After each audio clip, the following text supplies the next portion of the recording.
Tinubu unveils state police initiative to combat Nigeria's security crisis. Welcome to our channel. If this is your first time, kindly click the subscribe button and turn on the notifications icon. Now let's get into the story in a move that could fundamentally reshape Nigeria's approach to internal security. The federal government has announced plans to devolve policing powers to states, marking a dramatic shift from the centralized system that has struggled to contain the nation's escalating security challenges. President Bola Ahmed Tinubu has revealed plans to establish state police forces across the country as part of a comprehensive strategy to tackle the pervasive insecurity that has plagued communities from the far north to the coastal south.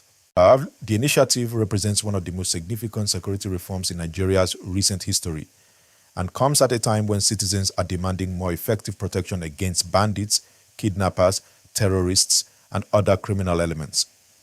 The proposed state police system is designed to empower state governments with greater control over security operations within their jurisdictions while maintaining the integrity of national unity. According to the presidential announcement, the initiative will allow states to develop tailored security responses that address their unique challenges rather than relying solely on the federally controlled Nigeria Police Force, which has been stretched thin across the country's 36 states and federal capital territory. The move addresses a long-standing demand from state governors, traditional rulers, and civil society organizations who have argued that the centralized policing structure inherited from colonial times is ill-suited to address modern security threats in a diverse nation of over 200 million people. States have complained that the current system leaves them vulnerable as they must depend on federal police deployments that may not always align with local security priorities or respond quickly enough to emerging threats.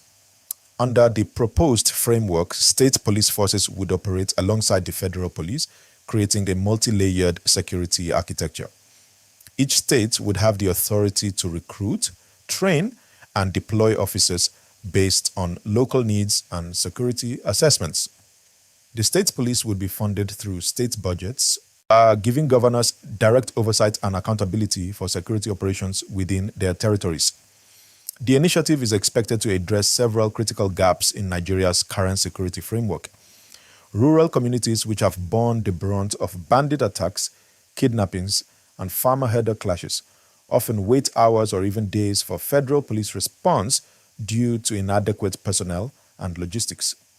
State police forces with local knowledge and proximity would be better positioned to provide rapid response and community-based policing. However, the proposal also raises important questions about coordination, funding, and potential abuse. Critics have expressed concerns about how state police forces would interact with federal security agencies, the risk of governors using state police for political purposes, thus, and whether states have the financial capacity to maintain professional police forces. There are also concerns about maintaining consistent training standards and preventing the fragmentation of security efforts across state lines.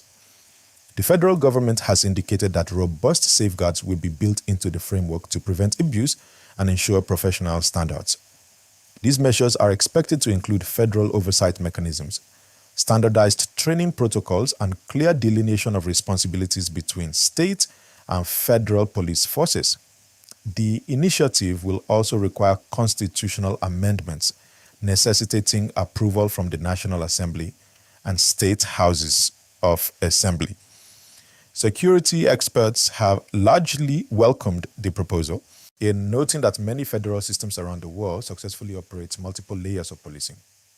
They point to the success of state-level security outfits like the Amotekun Corps in the Southwest, which operates within existing legal frameworks, as evidence that localized security solutions can work in Nigeria.